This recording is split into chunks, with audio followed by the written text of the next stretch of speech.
Yes, madam. I'd like to look at that camera, please.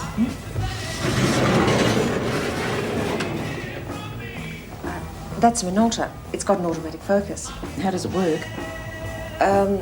Well, I'm not too sure. Well, how much does it cost then? I think around $400. I'll just check. Excuse me? Just a second. Yes, $400. Does it have a flash to go with it? There should be. Excuse me? I won't be a moment. Sorry, sir, what's wrong? Look, I bought this camera 2 days ago, and now the shutter won't release. Look. Let me have a look. Look, I'll have to phone the distributors. Excuse me.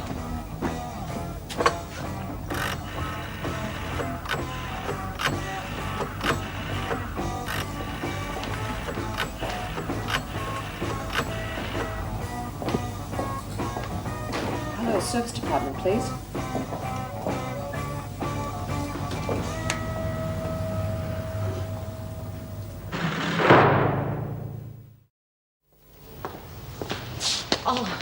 Lizzie. G'day. Oh, Jude. G'day, Jude. Hello. It's the old lumberjack. How are you? Oh, thanks, Margot. G'day, Jude. Hi, honey. What's wrong with you? Hungover, but don't let on. Right, ladies, you've got 15 minutes and then it's back to the laundry. So make it quick. All right, come on, girls. You've had time to make up your lists. Patty, collect them, will you? We'll go through them and select the most popular items. Oh, thanks for doing this for us, Jude. It's my pleasure. You certainly look as though you can use a few things around here anyway. Yeah, well, there's nothing left after the fire. Can't be getting too boring, though, with all the hangovers. Jude, do you reckon you could get a TV in for us? Oh, I don't know, Lizzie. I don't think we're going to have enough money. Mrs. Davidson said we could only have $5 out of each woman's account. All right, hang on. Don't get your knickers in a knot. It's early days yet. We'll get around that. Let's just concentrate on something to pass the time. Couldn't you get one from one of your contacts? Yeah, sure. But not if you want one that works. That would help. How's the house going? Oh, okay, I guess. I'm having trouble with one of the ladies, though, a Jean Carter. She says she's a deserted wife, but I don't know. There's something very fishy about her. Oh, send her around to us. We'll straighten her out, won't we, girls?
Feels like it's been used for a football. Of course it does. That's powerful stuff I got, isn't it? Oh, I don't reckon my innards are ever going to be the same again. What you need is a hair of the dog. I'll get you dropped. Oh, no. Hang on.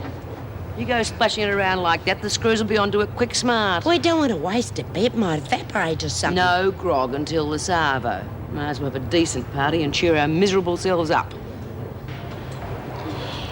Yeah, but I reckon the screws will probably keep a really close eye on us, and I don't think we're going to get away with it. And that is exactly why I asked Judy to bring in some soft drink. We'll spike the lemonade. But if you don't finish this lot by lunchtime, Davo won't let us have a party at all. So just keep your sticky nose out of it, will you? Here's a few extra dollars for the soft drinks. Are you sure you don't want me to get them delivered? Oh, no, I'll have to get a taxi anyway. Listen, could I get permission to just bring it straight up to the gate? Yes, I'll tell the gate guard. Do you have much to bring in? Well, that depends on how long the money spins out. You know, I really wish I could get the women a TV set. Well, I have a black and white portable at home I could bring in, but it doesn't have a very big screen. Oh, but that'd be great. They'd really appreciate that, Mrs. Davidson. It's the only contact they have with the outside. I'm just as anxious to relieve their boredom as you are, Judy. Idle minds can cause a lot of trouble. Oh, morning. Morning, Mrs. Davidson. Judy Bryant. Oh, yes, of course. And, how's everything going? Very well, thanks. Well, I better go and get my glide rags on for the party. Excuse me, I'll see you later. Party? What are you talking about? I've given the women permission to have a welcome back party. Really, Erica, under the circumstances, I don't think that's advisable. Ted, would you like to come along to my office? I don't think reception is the place to discuss it. Do you really mean to tell me that your deputy governor hasn't told you all this? Ted, she was busy organising the transfer from Woodridge. She's worked harder than any other officer. It has nothing to do with it. First we have the business with the Terps, and now this. Ted, I am just as much to blame for the breach of fire regulations as Mrs. Powell. I was here when the turpentine was delivered. That's rubbish, and you know it. It was put in the storeroom. No, Ted. I am not prepared to denigrate Mrs. Powell for one mistake. It's a mistake that could put the department in a very bad position. Besides, the minister isn't too happy about being blackmailed by convicted criminals. Then don't be blackmailed. Have Smith and Latham face a public trial. We've had bad publicity before. In a couple of weeks, the press will have forgotten all about it. Yes, well, I agree, but unfortunately it's not my decision. I'm waiting on orders from the minister. I suppose his position will be in jeopardy if this gets out. Not only his, Erica.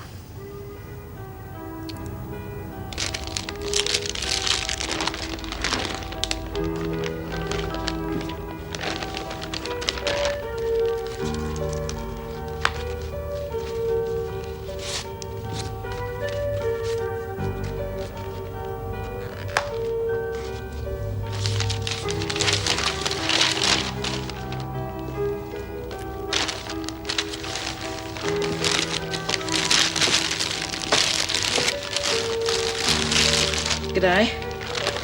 Do you know where Judy is? No, she had to go out somewhere. Any idea when she'll be back? No.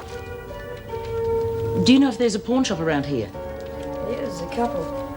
Don't go to the one on High Street. It's as tight as a shark's backside. There's a better one on Queen Street next to the milk bar.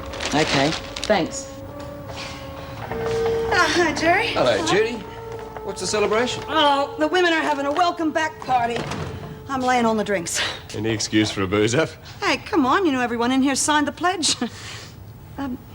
How's Chrissy and B's case? You know I can't talk about that. Come on, just give us a hint. Is it good or bad? Mr. Steele, Mr. Douglas is in the governor's office. He'll see you now. Here's the drinks for the party. You want to check them out? Oh, no, I haven't time, Judy. Carl, phone through at the staff room. Get Mrs. Barfield to take them in, will you? This way, please. In answer to your question, things might work out okay. But if they don't, your friends are going to be in real trouble. Right up to their necks. What's the solicitor like? Is he reasonable enough to talk around? I doubt it. One of those legal whiz kids, very clever with words. Not one of the old school, unfortunately.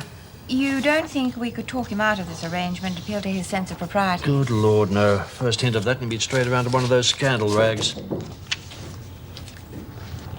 Ah, Mr. Steele, do come in, sit down. This is Mrs. Davidson, the governor of Wentworth. Who's to mention? I presume you're aware of the situation? Naturally. Mrs. Powell, would you bring Smith and Latham here, please? Do you have any news for my clients, Mr. Douglas? No, not as yet. Still waiting instructions from the minister.